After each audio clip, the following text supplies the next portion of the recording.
para ulama. Karena Nabi itu datang satu paket. Nabi datang satu amalan itu mencakup 4 unsur, mencakup semua ilmu. Semua amalan Nabi ada syariatnya, ada tarikatnya, ada hakikatnya, ada ma'rifatnya. Jadi jangan sampai lagi ada pertanyaan konyol mengatakan, emang ada syariat, tarekat, hakikat, ma'rifat di zaman Nabi? Nah, itu pertanyaan konyol itu. Nanti kalau dibalik gimana? Emang ada hadis sahih hasan dhaif di zaman Nabi? Kan nggak ada. Jadi jangan bertanya yang konyol-konyol, sok kritis tapi nggak pakai data, sok kritis tapi nggak rasional. Lalu bagaimana kalau mau nanya? Kalau kita mau mengkritisi sesuatu, kuasai dulu yang mau dikritisi itu apa. Inilah pesan berat yang dulu diturunkan oleh Imam Abu Hamid Al-Ghazali yang wafat tahun 505 Hijriah. Sekarang 1434 ya. Apa kata beliau? Kalau engkau mau mengkritisi sesuatu, memuji sesuatu, maka kuasai dulu sesuatu itu apa. Dan ini beliau lakukan sendiri. Imam Al-Ghazali ketika hendak mengkritisi filsafat, dia pelajari 2 tahun, lalu dia review selama 1 tahun. Jadi 2 tambah. Dan dia menulis dalam masa itu. Belajar, dia ulang, petakan, dia review, kemudian dia tulis 3 tahun genap. Jadi Imam Ghazali baru kemudian mempublikasikan kritiknya terhadap filsafat setelah 3 tahun mendalami filsafat. Kita sudah berapa tahun mendalami satu istilah, lalu kemudian mengkritisinya. Jangan-jangan kata orang, katanya nggak boleh kata orang, ya harus kata Allah dan Rasulnya. Ya, jika ada orang mengatakan itu batil, coba tunjukkan bahwa pembagian ini batil, ada nggak? Kan nggak ada. Syariat itu ada di Quran istilahnya, syir'atan wa minhaja. Itu ada di Quran ya. Syariah itu ada di surah Al-Ahqaf. Apa arti syariat? Syariat itu artinya yang syariat itu jalan. Syariah yang dijalani. Bisa begitu ya. Bisa juga diartikan jalan itu sendiri. Jadi sebenarnya syariat dan tarekat itu artinya sama. Syariat itu jalan, tarekat itu jalan. Syuru' arti bahasa Arabnya syuru' itu artinya proses. Syara' artinya hukum yang mesti dijalani. Ya, syara' hukum yang mesti dijalani. Kalau di kampung saya ada ungkapan begini, adat bersandikan syara', bukan syariat, syara'. Sama, maksudnya sama.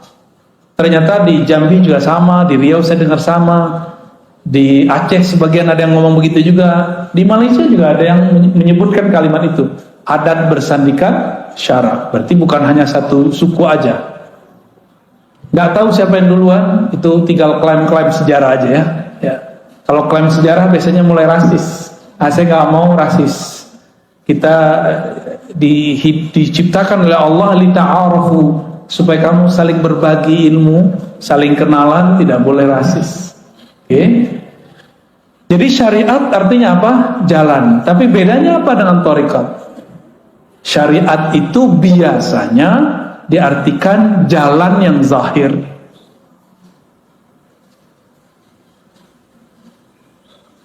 Kaedah-kaedahnya ada pada syariat. Nah, saya menerjemahkannya lebih eksplisit. Syariat itu adalah hukum-hukum Allah yang ditetapkan dengan dalil-dalil yang umum ataupun terperinci.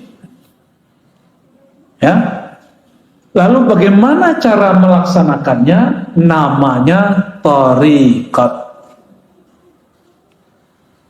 Jadi kawan saya, dia nggak suka zikir Ratibul Haddad, Ratibul Attas. Tahu Ratibul Haddad?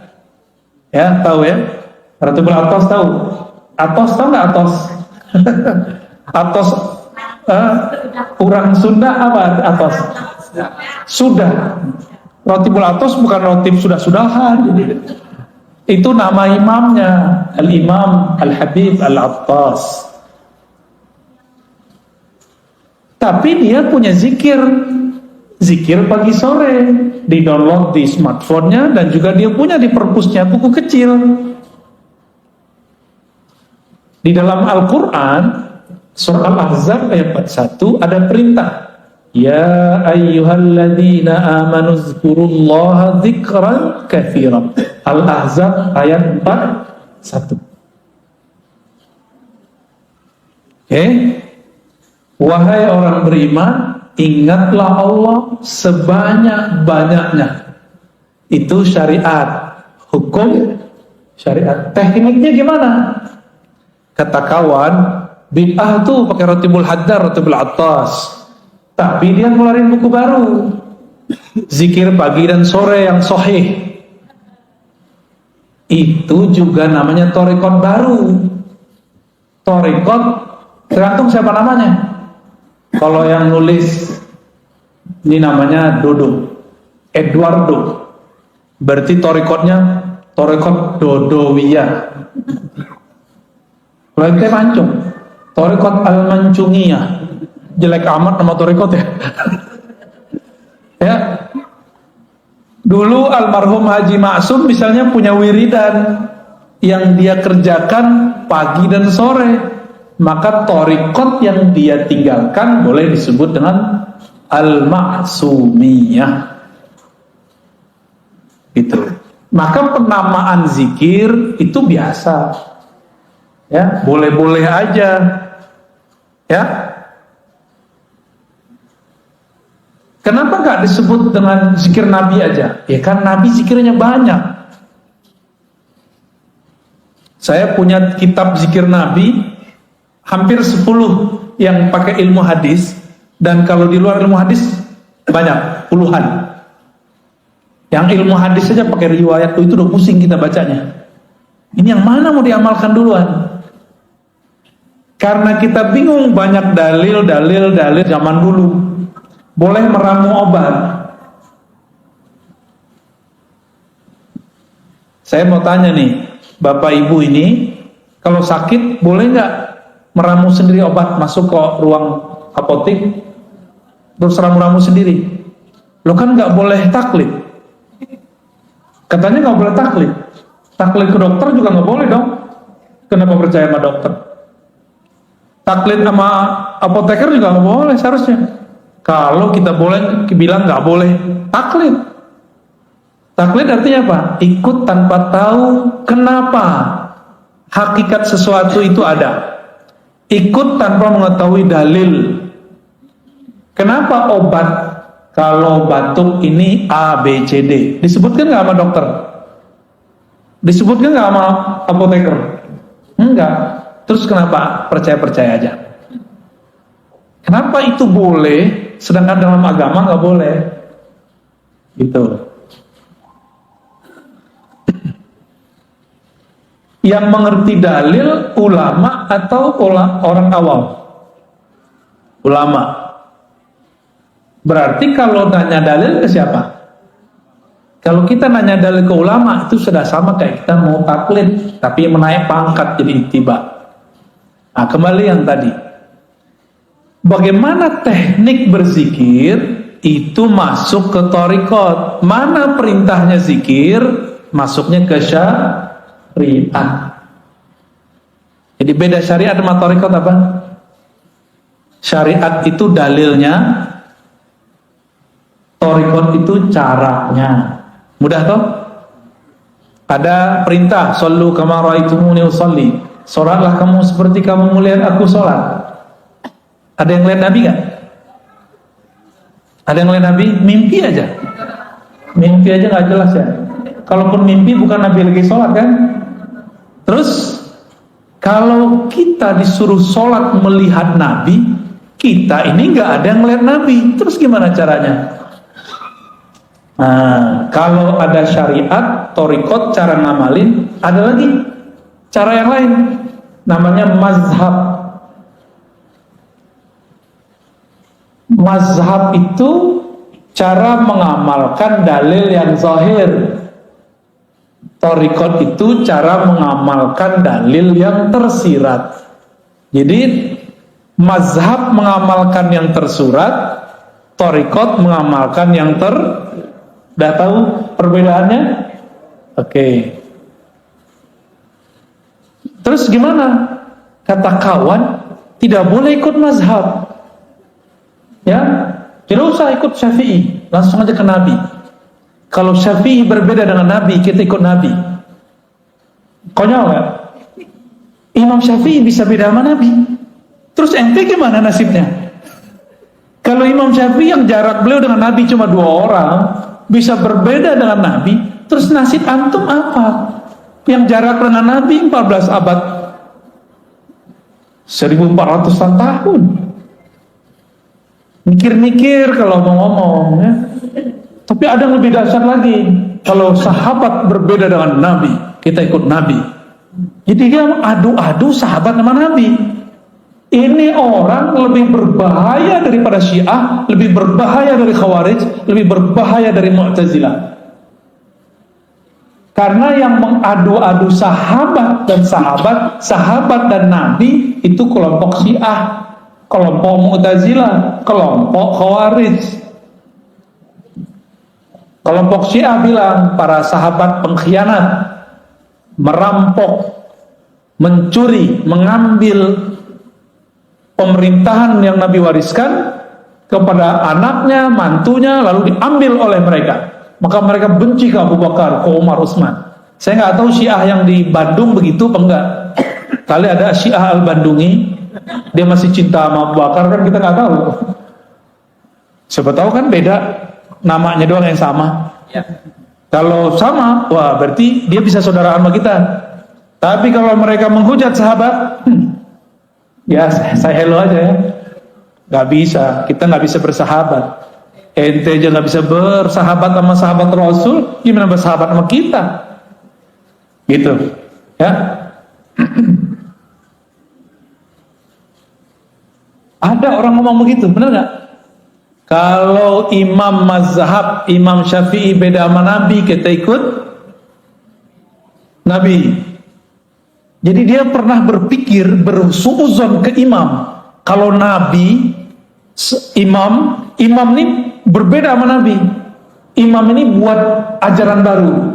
Jadi yang dia pikirkan mazhab itu agama buatan imam. Ini kesalahan besar ini. Ini logika yang nggak nyampe. Buat definisi tapi nggak nyampe. Dan saya sering ketemu dan udah sering contohkan, mereka ngomong nggak usah ikut Syafi'i, langsung aja ke Sahih Bukhari. Masih ingat? Masih ada nggak orang begitu? Masih ada. Padahal kita udah ngaji kemana-mana, kita ulang-ulang ini. Tanda dia kalau ngeritik kita nggak pernah dengerin video kita. Ya, Imam Bukhari murid dari muridnya Imam Syafi'i. Imam Bukhari ini juga riwayatin hadis, cuma tidak dikenal sebagai periwayat, dikenalnya sebagai imam mazhab. Imam Syafi'i, kebalik. Imam Syafi'i dikenal sebagai imam mazhab, padahal juga meriwayatkan hadis. Imam Bukhari berguru ke murid Imam Syafi'i, maka mazhabnya Bukhari itu sangat dekat ke mazhab Syafi'i. Kalau Imam Subuki positif masukkan, Imam Bukhari mazhabnya Syafi'i. Udah positif belum masukkan. Karena pas kita presentasikan ajaran Imam Bukhari hampir dekat dengan mazhab Syafi'i. Lebih tua mana Imam Syafi'i, Imam Bukhari? Lebih dekat mana ke Nabi, Imam Bukhari atau Imam Syafi'i? Jadi kalau kita ikut salaf, lebih orisinal mana, ikut Syafi'i atau Bukhari? Tuh, itu namanya mazhab. Mazhab ini berkembang, tapi di samping kirinya ada thariqat juga berkembang. Dulu ada namanya Imam Hasan Al-Basri. Imam Hasan Al-Basri punya murid namanya Habib Al-Ujaimi. Ada muridnya Daud At-Tai. Daud At-Tai punya murid Ma'ruf Al-Kharqi, Sarri As-Sabti. Lalu Imam Junaid Al-Baghdadi. Maka dulu disebut Thariqat Junaidiyah. Apa nama thariqatnya? Junaidiyah.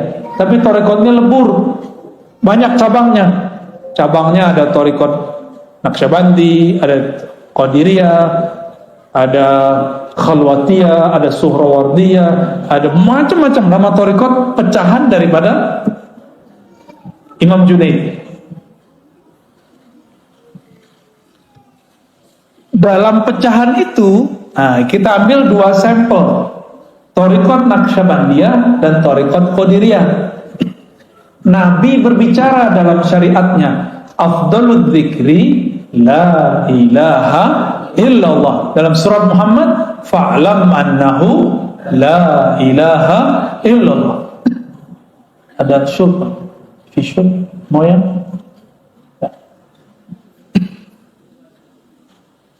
Air al-maksum, dengar? Pakai bahasa Arab gak paham dia bilang. Moya al-maksum. Maaf merepotkan. Gak usah pakai gelas, udah gini aja. Udah gini. Bismillah.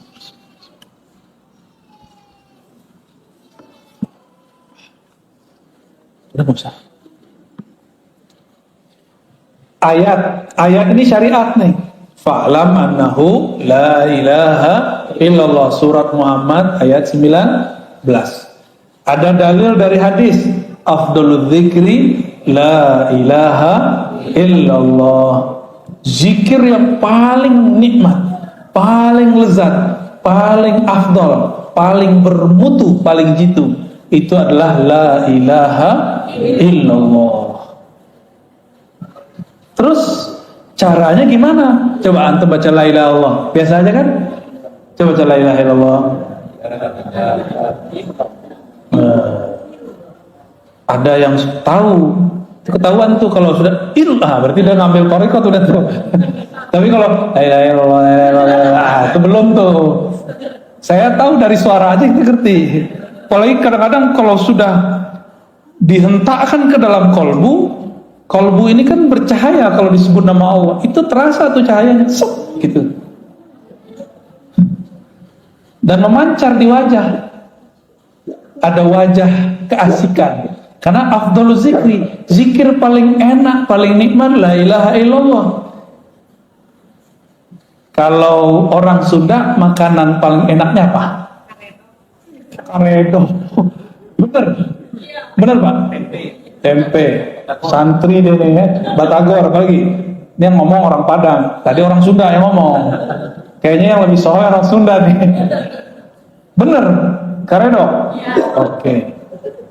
Karedok kalau cara buatnya ditonton di YouTube, buat sendiri, beda gak dengan emak-emak kita yang dulu buat? Beda. Kenapa beda? Suka enak aja. Thariqatnya, tekniknya. Maka thariqah itu teknik. Beda warung, beda rasa, bener. Bahan sama. Bahannya apa aja? Kucing. Kalau saya makan karedok saya nggak nanya. Yang penting enak, gitu. Yang penting buatnya enak. Tipe-tipe murid begitu. Ada murid mau tinggal jadi aja. Udah Pak Kiai, Pak Ustadz, ajengan, ajarin zikir, udah pusing. Tapi kalau sang guru tahu la ilaha nafi illallah isbat, diambil dari pusar, dibawa ke kayak gitu caranya. Itu cara ngaduk-ngaduk kalimah dalam kolbu. Ya, kalau salah aduk jadi nggak tuh barang? Nggak jadi. Kelebihan gosong, kurang nggak mateng, nggak enak. Sama. Jadi kalau kita dizikir, coba sendiri hasil lihat YouTube. Ya beda kalau ketemu. Ya beda. Abis makan di tempat orang jual karedok yang enak di Bandung, kita nggak belajar cara buatnya. Besok balik kita nggak belajar nih, kita cobain di rumah. dengan cara yang lama, rasanya beda nggak? Oke. Tapi kita datang ke kokinya, ajarin dong, diajarin lama dia tekniknya. Kita cobain di rumah, rasanya sama atau beda? Tetap beda. Tetap beda. Zikir depan guru nikmat, karena disuapin sama beliau. Cobain di rumah, tekniknya udah dikasih nih, istighfar, tawasul, apalagi, oh semuanya lengkap nih bahannya, kamu cobain sendiri di rumah. Kita cobain, kok ambar ya? Kenapa? Karena kita belum terlatih. Sang guru napas dia udah begitu, ya. Ibu kita karena sudah lama jadi ibu, dia tiap hari harus buat masak buat anaknya, maka enak jadinya. Ya tetehnya jadi ibu tapi bukan yang masak, sama aja, ambar juga. Saya kan orang Padang, itu suka mengamati rasa rendang. Sama-sama resto A, tapi beda tukang masak, kokinya beda rasa, padahal mereknya sama. Ya, sama-sama rendang loh ya. Padahal bahannya sama. Itu namanya thoriqah. Beda cara adukannya, beda teknik membuatnya. Masukin daging ke dalam santan aja itu ada timingnya. Bener? Emang begitu. Sama. Kadang guru nih nafsu punya murid, belum saatnya dimasukkan daging kalimatullah ke dalam kolbu murid, udah dikasih-kasih aja. Namanya obral zikir. Jangan lagi obral zikir, ini kalimah thayyibah, ini kalimah mahal. Afdalul dzikri la ilaha illallah. Pelan-pelan. Kecuali si murid udah lama zikir, udah lama berguru dan direstui oleh gurunya, baru kita kasih. Walaupun sekali bertemu boleh. Cuma baru kemarin sore hijrahnya udah minta talqin aja ya. Kan orang kebanyakan pengen begitu. Tunggu dulu ya. Mau makan, kita mau makan nih, piring kita kotor, diapain dulu? Langsung makan? Langsung masukin ke redok? Ya, ya, dicuci dulu, dilap dulu, itu namanya taubat. Kolbu ini kan tempat, kalau kita nih maksiat pakai mata, pakai telinga, itu di kolbu tuh nodanya banyak. Itu harus dibenerin dulu, baru nanti kalimah la ilaha illallahnya masuk ke dalam kolbu, dan dia tidak ada halangan, masuknya nikmat. Tapi coba jus stroberi enak kan? Cuma di dalamnya ada dahak. Di gelasnya ada dahak, gimana? Rasa jelly ya. Rasa apa? Dawet ayu. Warnanya berubah. Mau? Kan gak mau. Jusnya enak, tapi di dalamnya sudah ada yang menjijikkan. Kita gak bisa menikmati. Inilah yang terjadi pada murid yang dia talqin zikir sebelum kolbunya dibersihkan. Pembersihan kolbu cukup istighfar dan taubat. Sederhana aja. Pengakuan kepada Allah, gak perlu kepada guru, ke Allah aja. Cukup Allah yang tahu masa lalu kita. Gak usah kita kemudian sampaikan kepada orang. Ya, semua kita ini kan punya masa lalu yang gelap. Bahkan mungkin ya pelangi-pelangi, kadang gelap, kadang terang, gitu ya. Ya inilah kita, kira-kira begitu. Kita emang begitu, mau gimana lagi? Maka saya nggak percaya ada orang suci 100% kecuali Nabi Muhammad Sallallahu Alaihi Wasallam, kecuali para nabi. Nggak percaya saya selain mereka. Kalau mereka emang maksumuna, dijaga oleh Allah, Kalau almarhum Haji Maksum namanya Al-Maksum, beliaunya nggak Maksum. Benar Pak Cepi? Pernah dimarahin nggak Pak Cepi? Tuh, dokter aja bilang pernah marahin. Menurut pandangan Pak Cepi sebagai anak, ayah pernah salah nggak? Pernah Pak tuh, namanya Al-Maksum benar. Maksud saya apa? Label-label A, B, C, D tidak akan merubah subjeknya. Kita bilang nih, inilah ajaran Rasulullah, inilah yang paling murni, ini langsung dari salafus soleh. Belum tentu, itu kan klaim aja. Inilah yang paling benar, inilah thariqah yang paling sahih, kan klaim. Iklan kecap, ya, nomor 1 terus. Oke, itu baru thariqah tuh. Udah mulai paham? Sama-sama karedok, tapi beda teknik, beda koki, hasilnya beda. Sama-sama thariqat qadiriyah, tapi beda mursyid, beda guru, beda mentor, beda murabbi, beda hasilnya, beda enaknya. Dan jangan salahkan para salik, para penikmat ini, dia sedang memburu restoran ruhani, namanya Naqsyabandiyah. Siapa dulu kokinya? Siapa dulu pimpinan dapurnya? Siapa dulu pemiliknya? Ya. Apalagi sudah beda menu. Naqsyabandiyah menunya beda dengan Qadiriyah. Di Naqsyabandiyah zikir lembut dulu, baru zikir keras. Nggak ada keras juga sih, zikir bersuara aja. Di Qadiriyah zikir keras dulu, la ilaha illallah, gitu kan? Kalau di Naqsyabandiyah enggak, mata dipejam, lidah dikunci, sebutlah selembut-lembut mungkin nama Allah. Kayak kita bermanja-manja kepada sang kekasih bernama Allah. Beda nggak? Beda badan lemes-lemesin. Kalau di thariqah Qadiriyah enggak, kalau perlu tangan di kepala. Dulu saya belajarnya begitu. Kepal tanganmu, ya. Tarik nafas, baca. Mulai dari zikirhu Allah, la ilaha illallah, Allahu, semuanya itu. Ada zikirhu aja, ada ahad-ahad aja. Betul-betul menghentak di dalam badan ini. Ada ilustrasi lain. Kita ini ada yang suka musiknya nge-rap, nge-rock, ada yang suka musiknya slow, bener. Ini wajahnya wajah apa nih? Nggak percaya. Lu sukanya apa? Jangan-jangan haram lagi. Sukanya hadroh.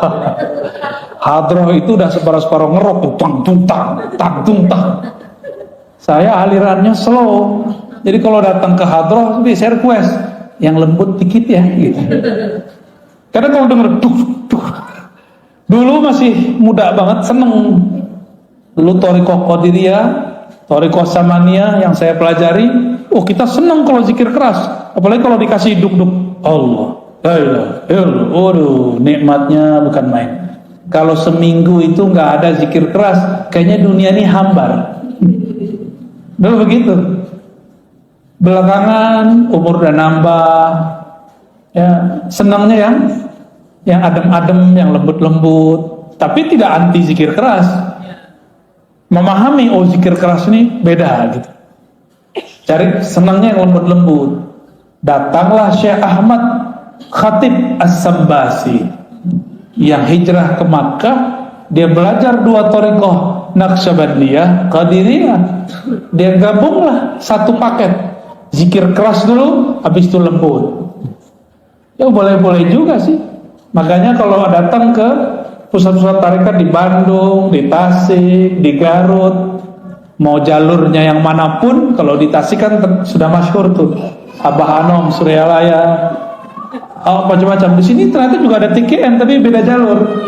Metodenya sama. Keras dulu, baru lembut. Kenapa? Karena memang sudah satu menu.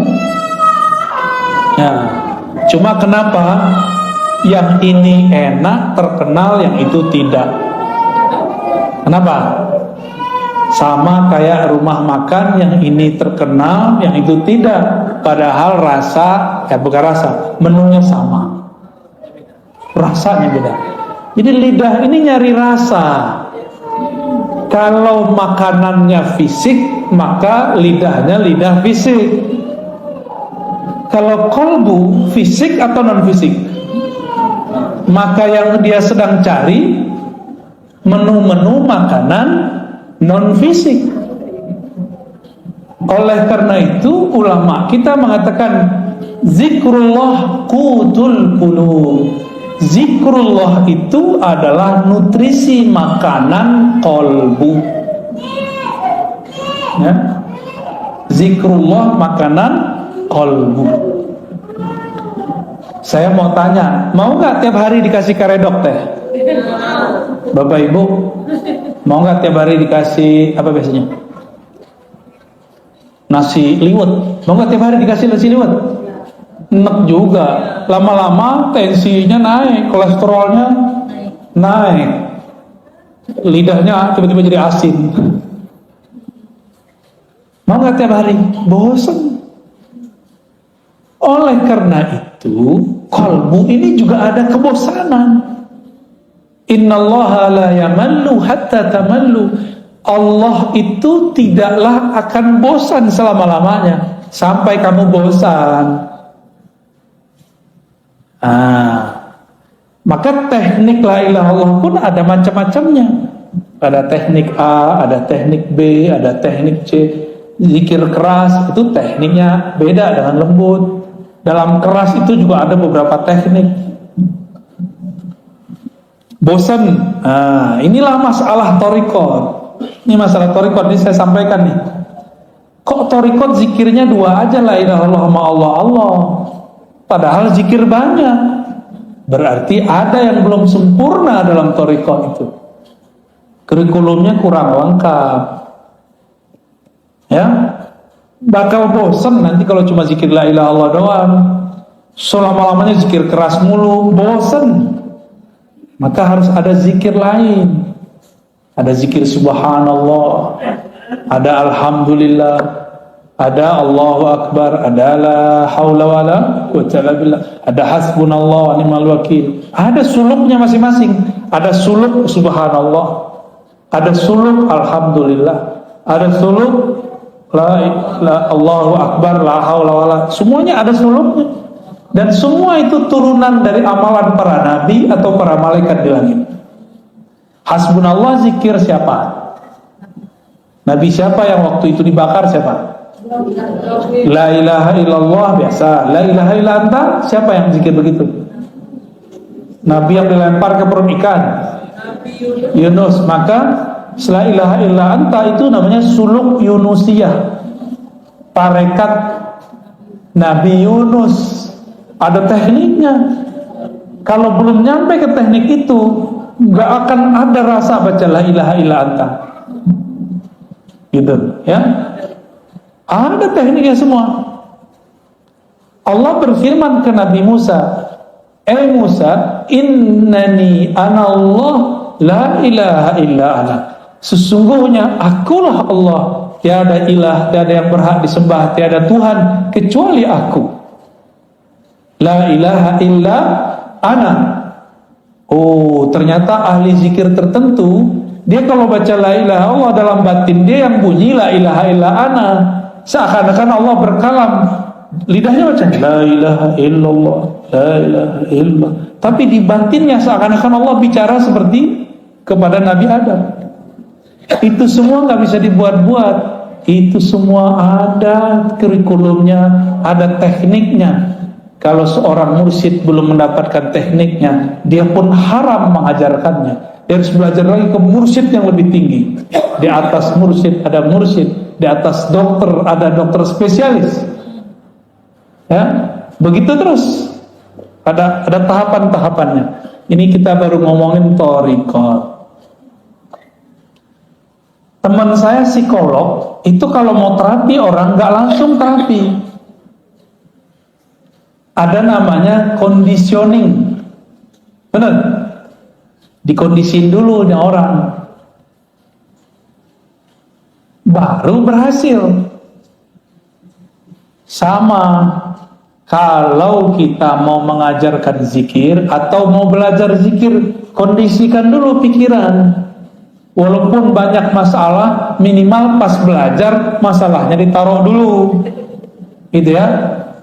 Jangan dibawa masalahnya dalam belajar, nanti nggak fokus. Oke, itu thariqah. Jadi thariqah terjemahannya apa? Jalan atau teknik mengamalkan dalil yang tersirat. Kalau fikih mazhab, teknik cara mengamalkan dalil yang apa kata dalil tersurat? Jika kamu hendak sholat, maka takbirlah, angkatlah tanganmu. Kita takbir, Allahu Akbar. Rasanya ada nggak? Kalau tidak belajar thariqah, rasanya hambar. Gitu. Ya hambar aja. Apalagi orang yang belajar sholatnya lewat buku atau YouTube, lewat video, ya salam. Nabi bilang, sholatlah engkau seperti engkau melihatku. Kita nggak lihat Nabi, maka kita harus cari orang yang ketemu Nabi. Siapa yang ketemu Nabi? Ada nggak? Ya udah, cari guru yang ketemu Nabi. Kita datanglah ke guru yang ngajarin sholat. Kita tanya, antum ketemu Nabi nggak Pak Kiai? Pasti dia bilang tidak, paling mimpi doang. Terus tahu dari mana sholat? Saya punya guru. Gurunya kita tanya lagi terus sampai ke sahabat Nabi. Jadi jarak kita sama Nabi udah 14 abad. Berarti caranya sudah mungkin ada tambahan, ada pengurangan. Supaya tidak ada tambahan dan pengurangan, wajib lewat mazhab. Supaya nanti kita nggak salah kira. Kita kira orang berbeda sama kita menambah atau mengurangkan. Jadi kenapa ada kelompok sekarang suka nyala-nyalain ibadah kita? Karena dia belajar fikih bukan lewat mazhab. Mereka anti mazhab. Maka di luar mereka bid'ahkan. Gitu. Ya, bahaya nggak tuh? Bahaya sekali. Jadi salah satu musibah di umat ini munculnya kelompok anti mazhab. Secara rohani, musibah bagi umat ini munculnya kelompok anti thariqat. Akhirnya zikir hambar semua. Dia baca zikir pagi sore tapi nggak ada efeknya dalam hidupnya. Dia sholat, ruku, sujud tapi tidak ada natijah rasa yang dia dapat setelah membaca. Kata orang-orang ini, sholat nih, mohon maaf kalau jidatnya ada hitam, ya. Jidat hitam itu boleh-boleh aja. Cuma bukan itu yang dimaksud. Simahum fi wujuhim min athari sujud. Ada tanda bekas sujud di jidat mereka, di wajah mereka, wujuhihim, karena bekas sujud. Saya udah putar-putar nyari riwayat, adakah jidat Nabi itu hitam? Nggak ketemu. Meskipun berjidat hitam boleh, nggak ada masalah kan? Emang mungkin kulitnya agak sensitif, orangnya juga sensitif. Lengkap sudah. Terus apa yang dimaksud tanda sujud? Tanda sujud saya sering sebutkan. Orang sujud kepalanya di mana? Di bawah apa? Di bawah tempat paling kotor di alam semesta. Nih, tempat buang air kecil. Ya walaupun bajunya bagus, walaupun bedaknya Masya Allah, bajunya oke, tapi bagian situ bau nggak? Nggak enak kayak ngomongin begitu ya. Tapi emang itu bau, udah selesai. Sekarang ditaruh di bawahnya. Gimana? Maka yang disebut athar sujud, bekas sujud adalah hilangnya kesombongan seorang hamba. Itu baru disebut bekas sujud. Jadi siapakah yang sujud kepada Allah? Orang yang sudah melepaskan kesombongannya, ego-egonya, merasa sok pinter, sok alimnya, sok solehnya, sok merasa paling benernya, dia buang sudah. Karena yang merasa sok bener di sini, bener. Yang merasa pinter mana?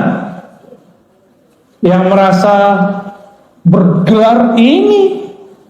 yang merasa manhajnya, mazhabnya paling bagus, thariqatnya paling keren, ini. Kalau ini nggak mungkin. Ini, maka ditaruh di bawah. Jadi asar sujud adalah kerendahan hati. Efek dari sujud adalah rendah hati. Gimana? Udah rendah hati belum? Lagi belajar. Kadang-kadang jujur, mending jujur begitu. Berarti sholat kita ini sudah benar belum? Kira-kira sholatnya diterima nggak? Kayaknya nggak diterima sih. Soalnya simahum fi wujuhimnya belum ada. Karena puncaknya sholat ketika kepala di bawah. Di saat itu tidak ada lagi ego, tidak ada lagi sombong. Kalau masih ada, sholatnya belum diterima, kira-kira gitu. Gimana dong? Orang-orang kayak kita ini sok soleh, sok merasa sholat. Ada orang telat sholat aja kita kata-katain. Ya, ada orang nggak sholat, kita suzon. Ya. Dia padahal udah jamak. Ada orang kita lihat nggak sholat, padahal dia sudah jamak. Bisa nggak begitu? Ya, susah ya. Emang begitu sih. Ya. Di otak ini, ya, korteks depan ini dia sukanya prasangka. Ternyata otak ini di istilah orang-orang ahli neurologi disebut otak reptil. Ini yang disebut dalam Al-Quran. Ulaika kal an'am. Mereka itu seperti binatang. Otak reptil itu 5-10%. Selebihnya, sisanya berapa? Otak kanan, otak kiri 40. 45 ya? 45 kiri kanan itulah yang akan mendalami thariqat hakikat ma'rifat. Sayangnya orang cuma berpikir pakai 10% ini, makanya jadi bodoh seumur hidup. Keras sekali, cari lawan terus, karena reptil kan suka nyari lawan. Kepalanya begini terus tuh. Siapa lo? Aliran Palu nih. Jadi setiap kali ada kelompok baru, kepalanya seperti reptil. Kalau nggak menghindar, ngelawan.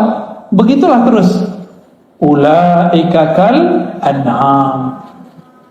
Nyalak mulu, ya. Maka di Quran disebut seperti kalbun, seperti si guguk. Jika engkau biarkan yalhas, jika kau perhatikan yalhas, engkau apa-apain yalhas. Yalhas itu lidahnya begitu mulu. Auzubillah min dzalik. Ini kita ini jangan-jangan baru sujud fisiknya, belum sujud. Kita baru sujud fikih, mazhab, belum sujud thariqat. Kalau sudah sujud thariqat, tahu tekniknya. Kalau engkau sujud, rendahkan egomu, hancurkan egomu, hinakan jiwamu di hadapan Allah. Dihina-hinain benar, baru berbuah namanya tawadu. Tawadu rendah hati namanya hakikat. Ya, jadi hakikat itu buah dari orang dari tarekat. Zikir. Ala bidzikrillah tatmainnul qulub. Ketahuilah hanya dengan menyebut nama Allah hati jadi tenang. Cara nyebutnya gimana? Ada cara nyebutnya. Gimana cara nyebutnya? Nama ala bizikrillah, hanya dengan menyebut nama Allah. Nama Allah siapa? Ya Allah. Gampang tuh? Bismillah. Gimana cara nyebutnya? Allah. Gitu cara nyebutnya? Enggak. Ada tekniknya. Ya. Itu yang mahal. Ya, harus pakai talqin.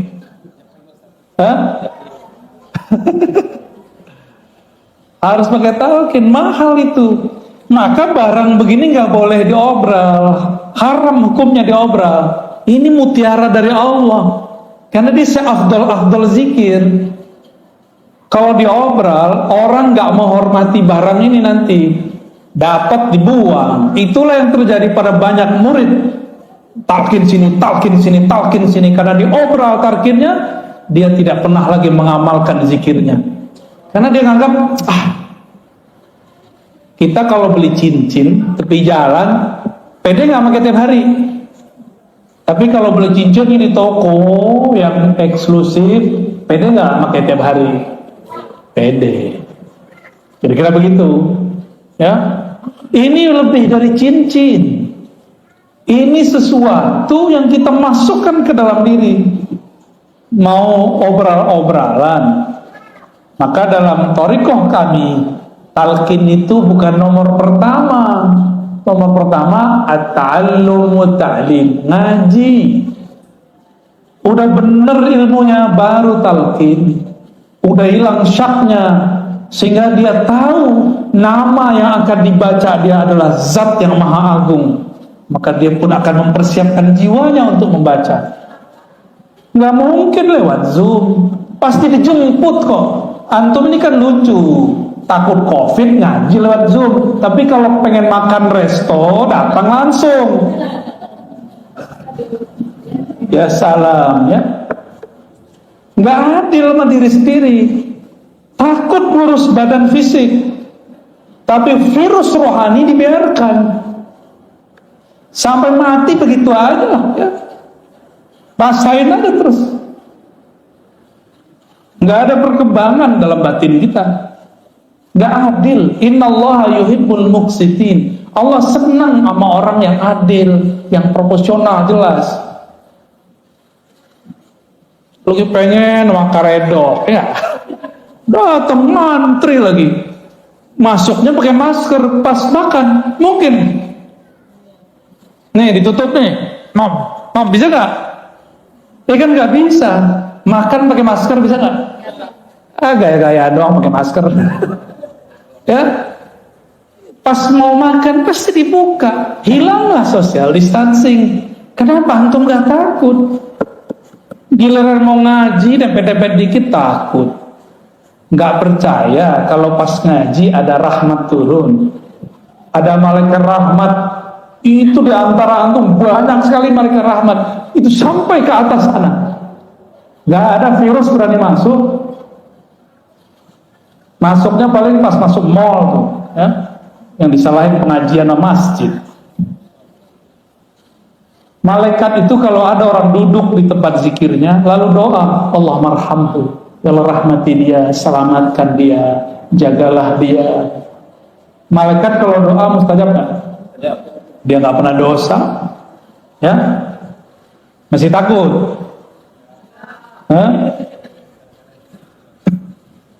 Nggak takabur ya, nggak boleh takabur, tapi insya Allah, ya, yang adil sama diri.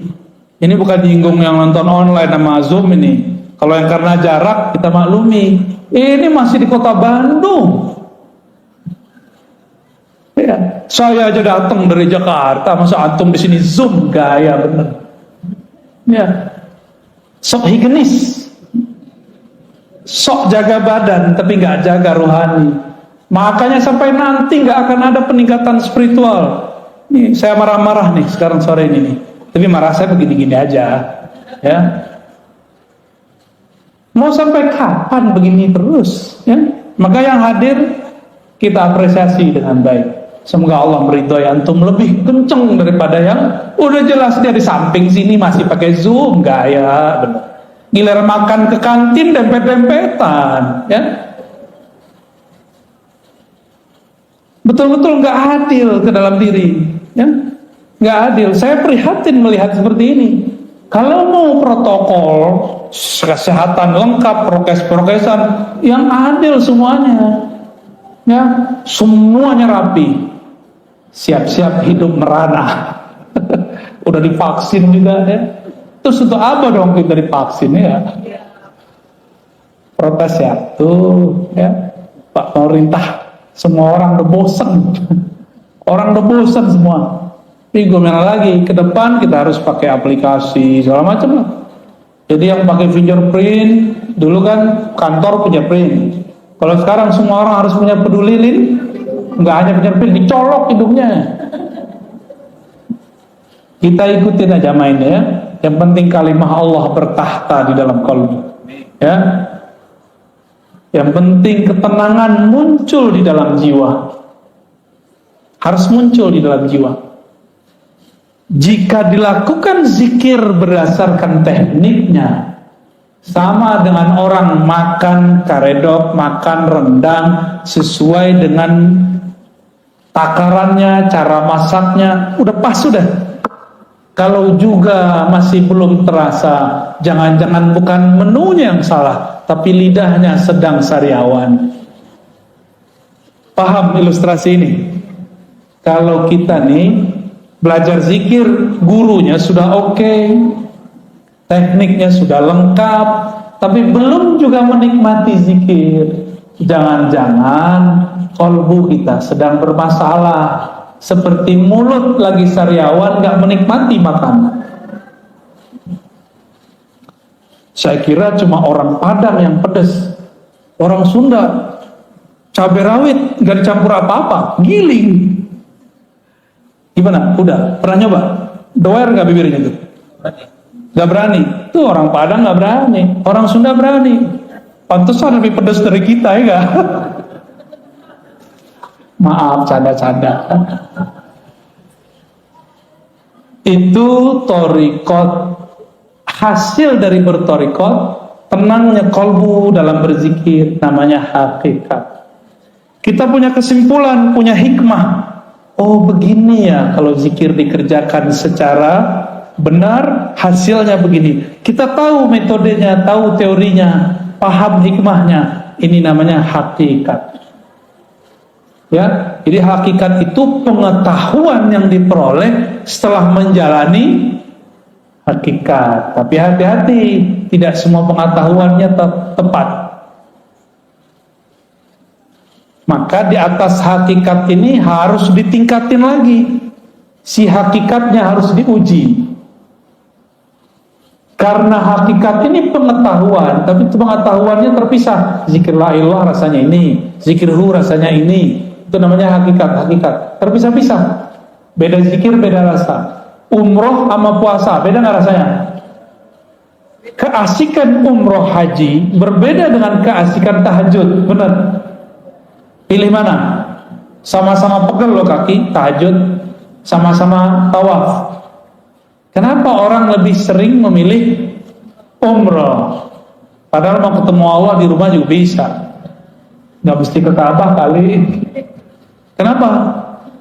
Karena menu. Orang bosan satu menu. Rasa, ada rasa yang didapat di dalam umroh, beda dengan rasa yang dapat dalam tahajud. Rasa ini menghasilkan pengetahuan. Pengetahuan inilah yang disebut ilmul yakin. Ilmu yakin. Paham? Kira-kira?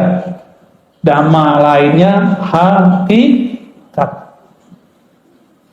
Sehingga kita punya keyakinan, kalau aku baca ini, aku yakin begini, itu orang udah punya hakikat. Maka orang yang sudah mengerti hakikat, jika ada orang bersyariat, sholat 1000 rakaat, dia cukup 2 rakaat, itu udah sama. Kalau orang bersyariat belum mengerti ilmu yakin, dia sholatnya baru by pahala. Kalau ada pahala dia sholat, kalau nggak ada pahala dia nggak sholat. Kalau orang mengerti hakikat, dia sudah tahu bahwa sholat itu jangan harap pahala, tapi ada sesuatu di belakang itu.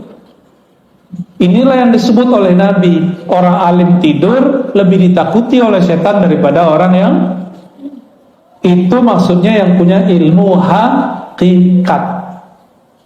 Kalau ilmu yang zahir-zahir mah biasa.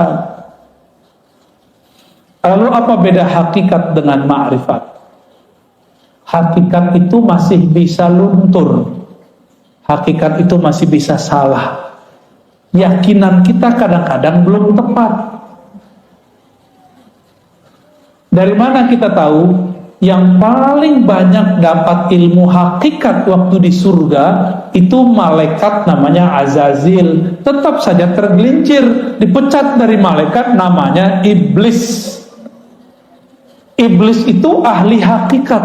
Dengan ilmu hakikatlah dia menyesatkan orang-orang ahli zikir yang tidak berguru. Pernah berguru terus ninggalin gurunya. Pernah bermajelis lalu keluar dari majelis. Orang-orang begini dicaplok sama iblis. Apa kata iblis? Zikir kamu keren ya. Karena zikir kamu banyak orang sembuh nih. Kamu sebenarnya mursyid yang lebih sakti daripada gurumu. Mulai terbersit. Kita lebih sakti dari guru. Tuh, kena tuh dah. Pernah nggak ngeliat ada orang begitu?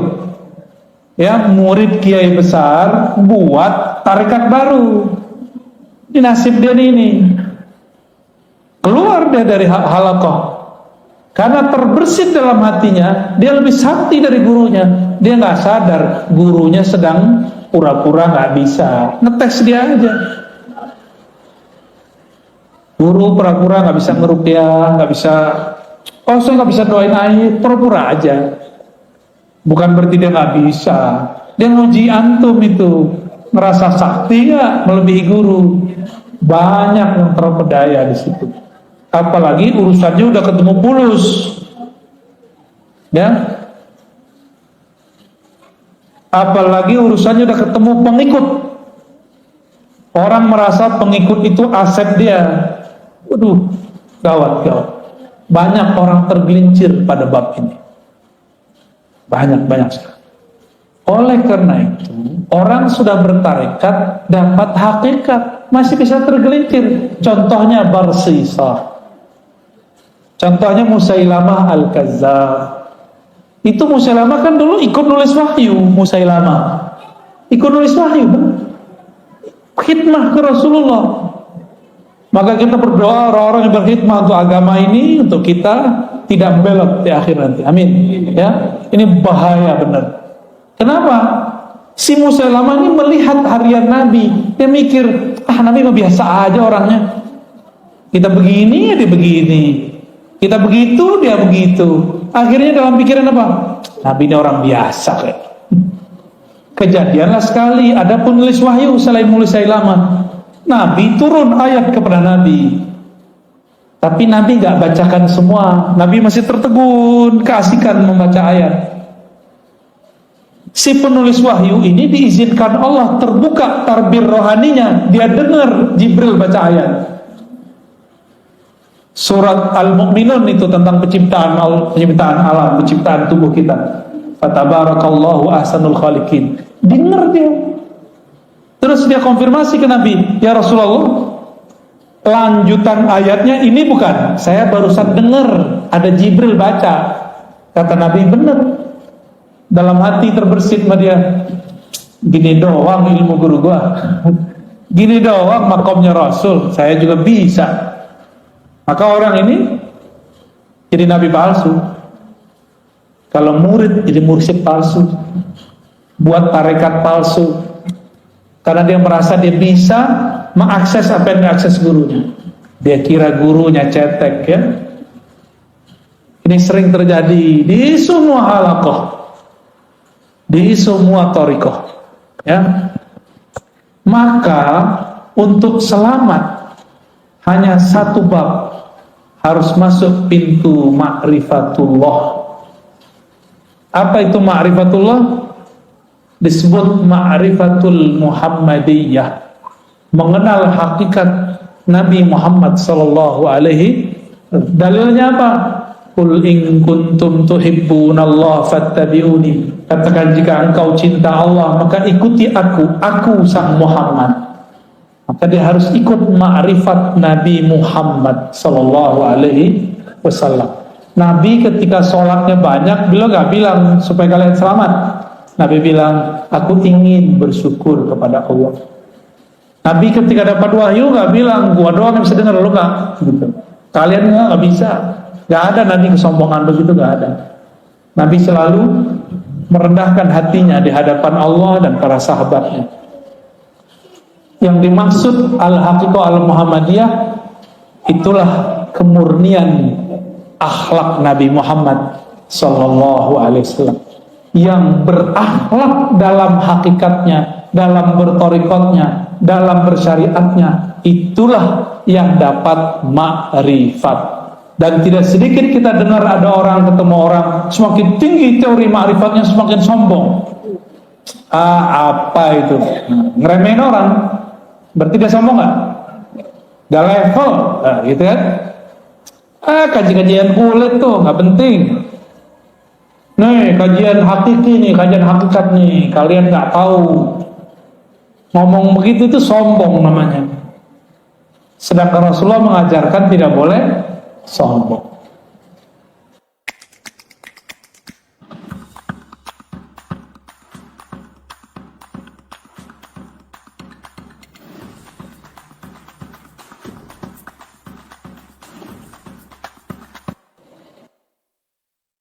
Jam 5, Ustaz. Kalau saya, ya udah tanya jawabnya kalau ada. Fadhal. Terima kasih ya. Maaf dari Bapak atau Ibu itu saya nggak bisa. Dari Bapak dulu barangkali ada yang perlu sampaikan. Dari Zoom ada 2, tapi sebelum dari Zoom dari yang hadir dulu mungkin silakan. Ustaz, ada ibu-ibu yang nanya. Enggak, kami nanti. Assalamualaikum warahmatullahi wabarakatuh. Kami mau bertanya tentang masalah contoh. Sampai sekarang saya bukan tahu ya, masih bingung. Karena dalam satu sisi ada yang mengatakan bahwa kita itu bertobat harus sama orang yang masih hidup. Maksudnya itu harus masih hidup. Sementara yang lain bilang tidak usah, yang sudah meninggal juga tidak masalah. Yang begini yang mana ya? Begitu. Assalamualaikum. Kalau kita ini belum mandiri, guru wafat, maka sebaiknya punya mursyid yang masih hidup, yang dapat ijazah dari mursyid itu atau dari mursyid yang lain.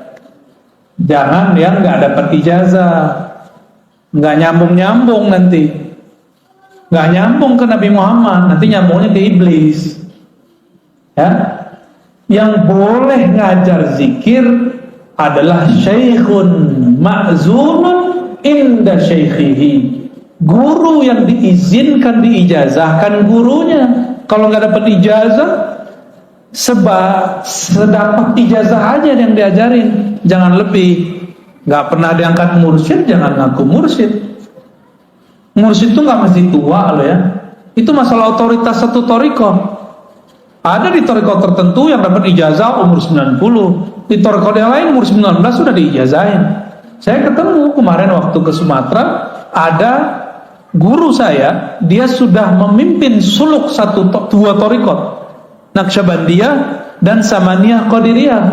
Itu dia mimpin dari umur 20, sekarang umurnya udah 70 sekian, berapa tahun tuh? Ya, jadi nggak mesti tua fisik. Mana ada kaidahnya tua fisik? Nggak ada.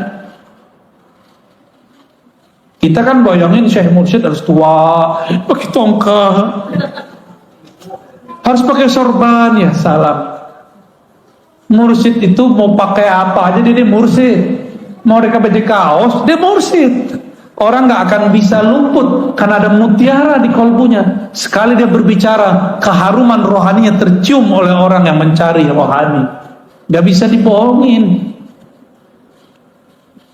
Rumah makan, masak, udah ditutup, kecium baunya, ya, kecium baunya. Sama kira-kira, ya. Jadi saran saya teh, kalau belum disiplin untuk zikir yang diajarkan guru, maka bermursyidkanlah kepada yang hidup dan dapat izin dari gurunya. Gitu ya. Kalau enggak, nanti enggak nambah-nambah. Makomnya segitu-gitu aja. Karena zikir itu enggak ada batas. Zikir itu di atas makom ada makom, di atas makom ada makom. Zikir la ilaha illallah ada ribuan tekniknya. Yang diajarin kan baru satu. Baru dari pusar ke ubun-ubun, itu mah satu, belum banyak itu. Banyak tekniknya. Ya. Saya ngamalin sudah hampir 100-an lebih teknik itu. Baik yang langsung diajarkan beliau-beliau ataupun yang ya, secara rohani. Adalah berapa ratus teknik la ilaha illallah. Mau ditarik kemana dan nikmat zikir la ilaha illallah itu. Nikmat sekali. Ya. Jadi jangan mengkultuskan seorang guru. Di atas guru ada guru, di atas wali ada wali, di atas nabi ada nabi, di atas rasul ada rasul. Puncaknya Rasulullah sallallahu alaihi wasallam. Thariqat itu yang hebat bukan namanya, tapi mursyidnya. Ya, oh thariqat A lebih bagus, enggak. Yang bagus tuh mursyidnya. Karena banyak juga yang thariqatnya sama, nggak berkualitas orangnya.